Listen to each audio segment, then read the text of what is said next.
بسم اللہ الرحمن الرحیم۔ اس سے پہلی ایک ویڈیو میں یہ بتلایا گیا تھا کہ اینٹی بائیوٹکس کھانے سے انسان کے جسم کو کمزوری کیوں ہو جاتی ہے اور کتنے عرصے بعد وہ کمزوری ختم ہو جاتی ہے۔ اس سلسلے میں ایک سوال یہ آیا کہ یہ بھی بتلائیے کہ اینٹی بائیوٹکس کھانے سے ڈائریا کیوں ہو جاتا ہے۔ بالعموم جو اینٹی بائیوٹکس کھائی جاتی ہیں یعنی گولیاں یا کیپسول کھائے جاتے ہیں، وہ جیسے ہی ہمارے پیٹ کے اندر جاتے ہیں تو ہمارے گیسٹرو انٹسٹائنل ٹریکٹ یعنی نظام کی نالی میں موجود مفید بیکٹیریا کو بھی وہ کل کر دیتے ہیں۔ یعنی جو نقصان دہ بیکٹیریا ہیں، پیتھوجینک بیکٹیریا ہیں جن کی وجہ سے ہمیں بیماری تھی، اگر وہ بیماری پھیلانے والے بیکٹیریا یا جراثیم ہمارے پیٹ میں تھے تو وہ تو مر ہی جائیں گے اور ان کو مارنا ہی اینٹی بائیوٹک سے مقصود تھا۔ لیکن اس کے ساتھ جو مفید بیکٹیریا قدرت نے ہمارے جسم کے اندر رکھے ہوئے ہیں وہ بھی مر جاتے ہیں۔ ان مفید بیکٹیریا کو سائنس کی اصطلاح میں پرو بائیوٹکس کہا جاتا ہے۔ تو پرو بائیوٹکس ہمارے جسم کے جو فزیالوجی ہے اور دیگر جو ہمارے فنکشنز ہیں گیسٹرو انٹسٹائنل ٹریکٹ کے علاوہ بھی وہاں بھی یہ پرو بائیوٹکس ہمیں فائدہ دیتے ہیں۔ مثال کے طور پر یہ اسکن پر بھی موجود ہوتے ہیں، لیکن اس کی بحث ہم پھر کسی دن کے لیے مؤخر رکھتے ہیں۔ تو اس کا علاج یہ ہے کہ جیسے اینٹی بائیوٹکس ہیں تو ایسی ادویات کے ساتھ ایسی خوراک کھانی چاہیے جن میں پرو بائیوٹکس شامل ہوتے ہیں۔ مثلا فرمنٹڈ فوڈ، جس کی عام مثال جو ہے وہ دہی کا استعمال ہے۔ ایسا دہی جس کے اندر پرو بائیوٹکس شامل ہوں۔ عام طور پر جو گھر میں دہی بنایا جاتا ہے یا جو بازار سے بھی فرمنٹڈ دہی ملتا ہے اس کے اندر لیکٹوبیسلس بیکٹیریا موجود ہوتے ہیں۔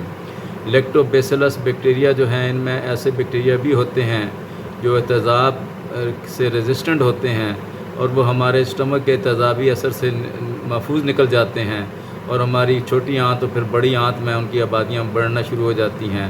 اس سے مفید مطلب جو اثرات ہیں وہ مرتب ہونا شروع ہو جاتے ہیں۔ تو اینٹی بائیوٹک خاص طور پر ٹیٹرا سائیکلین گروپ کھانے سے ڈائریا ہو جاتا ہے۔ اس کا سدباب یہ ہے کہ ایسی ادویات کے ساتھ دہی کا استعمال کیا جائے، وہ دہی جس کے اندر نیچرل پرو بائیوٹکس موجود ہوں، یا پھر اگر فیکٹری کا دہی ہے تو اس کے اوپر نیچرل یوگرٹ لکھا ہوتا ہے یا پرو بائیوٹکس لکھا ہوتا ہے۔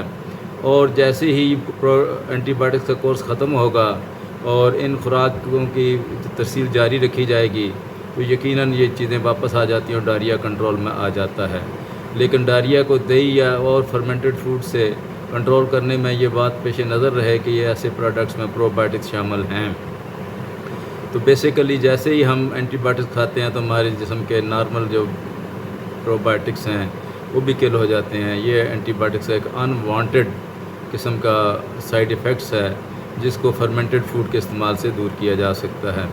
آپ نے سنا ہوگا کہ پرانے بزرگ یہی کہتے تھے کہ اگر پیٹ خراب ہے، ڈائریا ہو گیا تو دہی کا استعمال کیا جائے، لیکن دوبارہ یہ تکرار کرنے میں کوئی حرج محسوس نہیں کرتا کہ دہی سے مراد وہ دہی ہے جس کے اندر مفید جراثیم شامل ہوں، اور عام طور پر گھر کا دہی یا جسے عرف عام میں کنڈے کا دہی کہا جاتا ہے اس میں فرمنٹڈ ملک ہوتا ہے اور اس میں یہ بیکٹیریا شامل ہوتے ہیں۔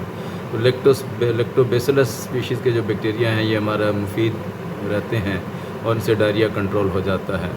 پرو بائیوٹکس کو پروموٹ کرنے کے لیے خاص فوڈز کا استعمال بھی ممکن ہے۔